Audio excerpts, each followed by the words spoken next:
हरे कृष्णा।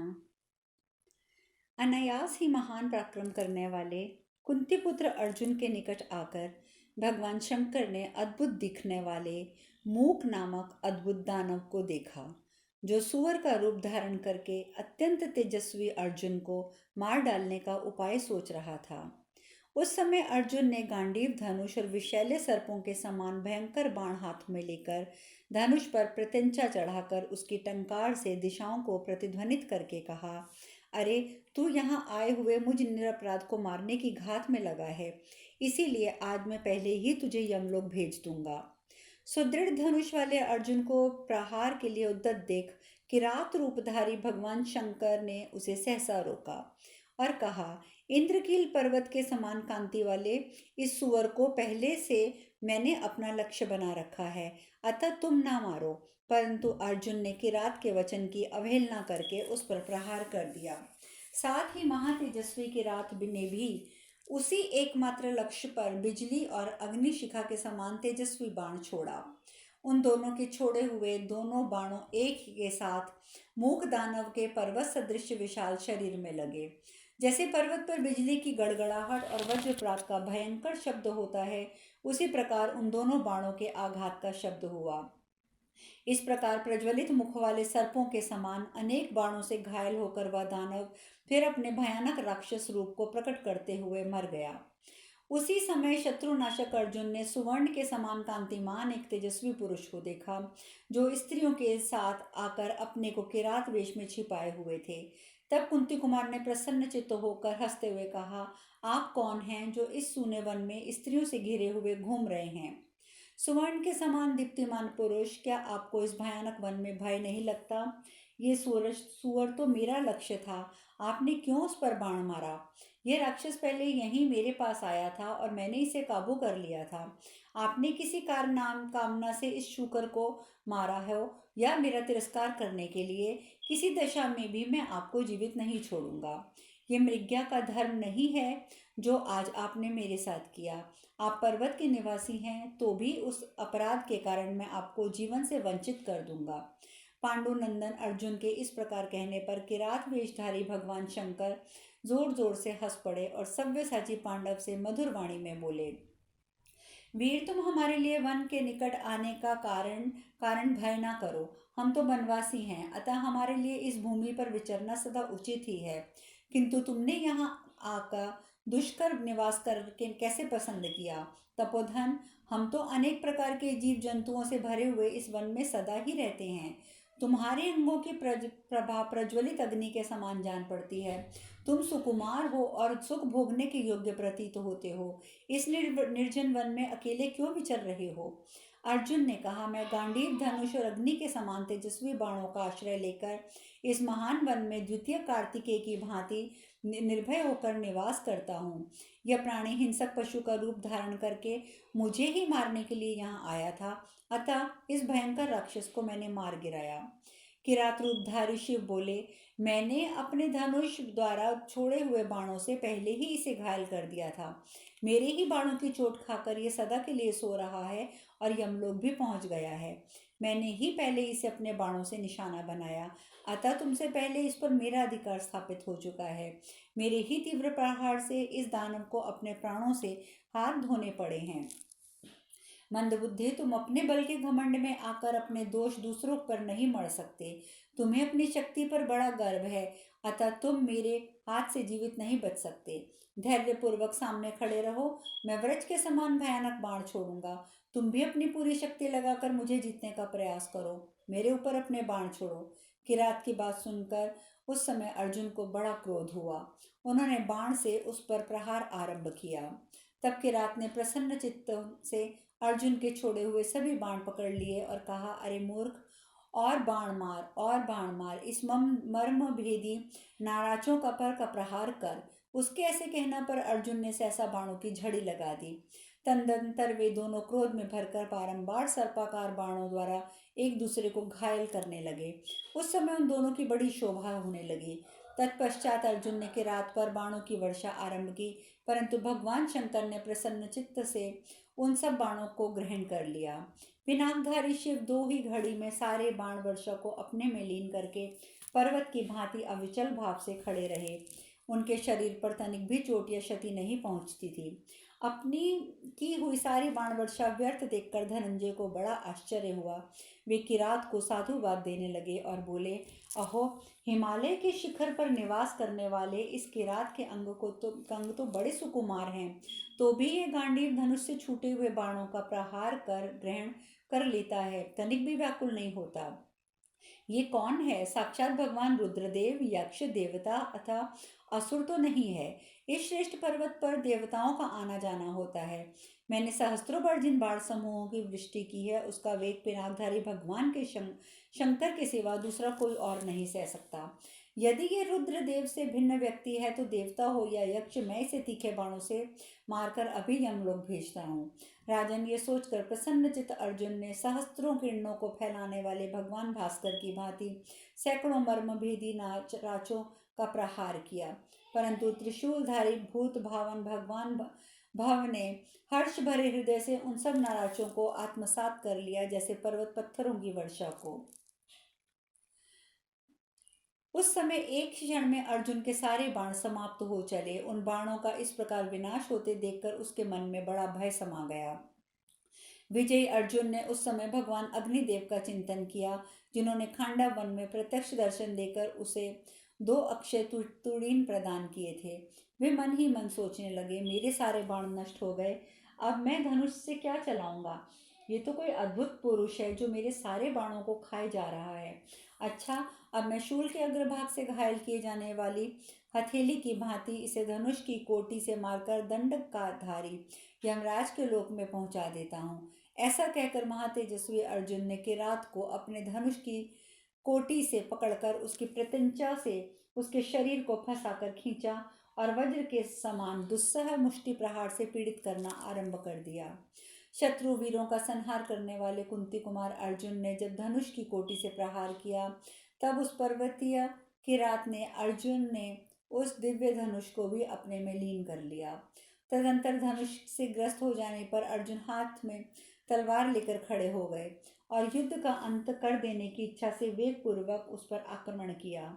उसकी वह तलवार पर्वतों को भी कुंठित नहीं होती थी। कुरुनंदन, अर्जुन ने अपनी भुजाओं की पूरी शक्ति लगाकर किरात के मस्तक पर तीक्ष्ण धार वाली तलवार से वार किया, परंतु उसके मस्तक से टकराते ही उत्तम तलवार टूक टूक हो गई। तब अर्जुन वृक्षों और शिलाओं से युद्ध करने लगा। तब विशालकाय किरात रूपी भगवान शंकर ने उन वृक्षों और शिलाओं को भी ग्रहण कर लिया। यह देख महाबली कुंती कुमार अपने व्रज तुल्य मुक्कों से दुर्घुष किरात स्वरूप रूप वाले भगवान शिव पर प्रहार करने लगा। उस समय क्रोध के आवेश में अर्जुन के मुख से धूम प्रकट हो रहा था। तदंतर किरात रूपी भगवान शिव भी अत्यंत दारुण और इंद्र के वज्र के समान दुस्सह मुक्कों से मारकर अर्जुन को पीड़ा देने लगे। फिर तो घमासान युद्ध होने लगा। पांडुनंदन अर्जुन और किरातधारी शिव ने मुक्कों का एक दूसरे के शरीर पर प्रहार होने से बड़ा भयंकर चट चट का शब्द होने लगा। वृतासुर और इंद्र के समान उन दोनों का वह रोमांचकारी बाहु युद्ध 2 घड़ी तक चलता रहा। तत्पश्चात बलवान वीर अर्जुन ने अपनी छाती से किरात को बड़े जोर से मारा। तब महाबली किरात ने भी विपरीत चेष्टा करने वाले पांडुनंदन अर्जुन पर आघात किया। दोनों की भुजाओं के टकराने और उनके अंगों में धूम और चिंगारियों के साथ आग प्रकट होने लग गई। तदंतर महादेव जी ने अपने अंगों में से दबाकर अर्जुन को अच्छी तरह पीड़ा दी और उसके चित्त को मूर्छित सा कर दिया। उन्होंने तेज और रोष में उसके ऊपर अपना पराक्रम प्रकट किया। भरत तदंतर देवादिदेव महादेव जी के अंगों से अवरुद्ध हो अर्जुन अपने पीड़ित अवयवों के साथ मिट्टी में लौंदे से दिखाई देने लगे। महात्मा शंकर के द्वारा भली भांति नियंत्रित हो जाने के कारण अर्जुन की श्वास क्रिया बंद हो गई। वे निष्प्राण की भांति चेष्टाहीन होकर पृथ्वी पर गिर पड़े। 2 घड़ी तक उसी अवस्था में पड़े रहने के पश्चात जब तब अर्जुन को चेत हुआ, तब वे उठकर खड़े हो गए। उस समय उनका सारा शरीर खून से लथपथ हो रहा था और वे बहुत दुखी हो रहे थे। तब वे शरणागत वत्सल पिनाकधारी भगवान शिव की शरण में गए और मिट्टी की वेदी बनाकर उसी पर पार्थिव शिव की स्थापना करके पुष्पमाला के द्वारा उन्होंने पूजन आरंभ किया। कुंती कुमार ने जो माला पार्थिव शिव पर चढ़ाई थी वह उन्हें किरात के मस्तक पर दिखाई दी। यह देख पांडव श्रेष्ठ अर्जुन हर्ष से उल्लासित हो अपने आपे में आ गए और किरात रूपी भगवान शंकर के चरणों में गिर पड़े। उस समय तपस्या के कारण उनके समस्त अवयव क्षीण हो रहे थे और वे महान आश्चर्य में पड़ गए थे।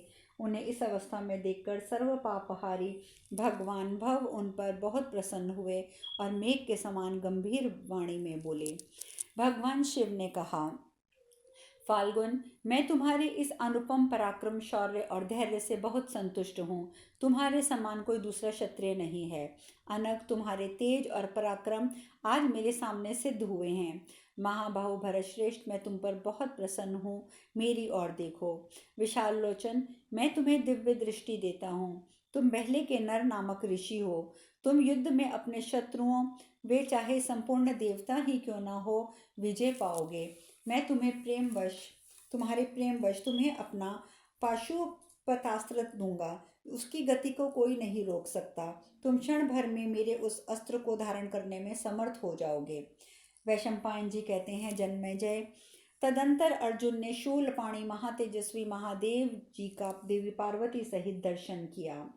शत्रुओं की राजधानी पर विजय पाने वाले कुंती कुमार ने उनके आगे पृथ्वी पर घुटने टेक दिए और सिर से प्रणाम करके शिव जी को प्रसन्न किया।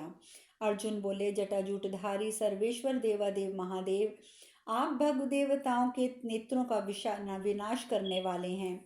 आपकी ग्रीवा में नील चिन्ह शोभा पा रहा है। आप अपने मस्तक पर सुंदर जटा धारण करते हैं। प्रभु, मैं आपको समस्त कारणों से सर्वश्रेष्ठ मानता हूँ। आप त्रिनेत्रधारी और सर्वव्यापी हैं, संपूर्ण देवताओं के आश्रय हैं। देव, ये संपूर्ण जगत आपसे ही उत्पन्न हुआ है। देवता, असुर और मनुष्यों सहित तीनों लोक को आप मिलकर भी आपको पराजित नहीं कर सकते। आप ही विष्णु रूप शिव, शिव रूप विष्णु हैं। आपको मेरा नमस्कार है। दक्ष यज्ञ का विनाश करने वाले हरिहर रूप आप भगवान को नमस्कार है। आपके ललाट में तृतीय नेत्र शोभा पाता है।